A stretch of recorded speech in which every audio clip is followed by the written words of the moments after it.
Oliver Lambourne and I'm 17 years old.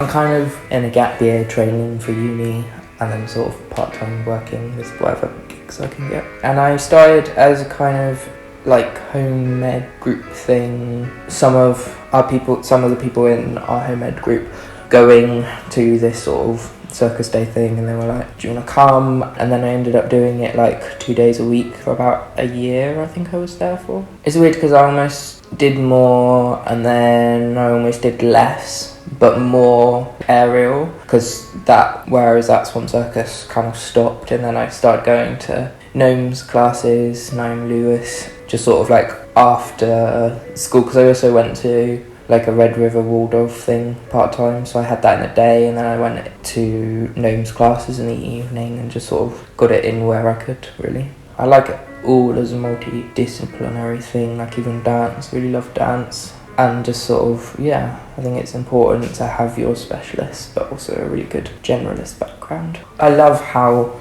technical it is, but also artistic, like you can strive for the big tricks, but it's also an artistic discipline and sort of constant struggle to marry between the two. It's really interesting. I mean, you don't really get that in anything else apart from dance. And then also the ability to be able to make a career out of it, which you can't do in something like gymnastics. So it's good. And like the options that you can have as a career and where you can go from there, like into directing sort of thing.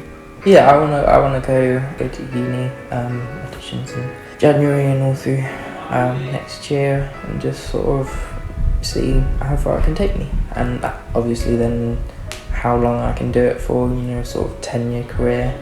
And I mean, you can do it for longer, but then where you go from that into different sort of things. But again, like there's so many different options there. You can go into like stage management or directing or even photographing or whatever. Circus is it's such a community. It's such a sort of, because there's so many little people doing it. It's quite tight-knit as a thing, quite relatable and quite friendly, to be honest. I mean, there's obviously issues in the industry as there is anywhere, but yeah, it's definitely a community.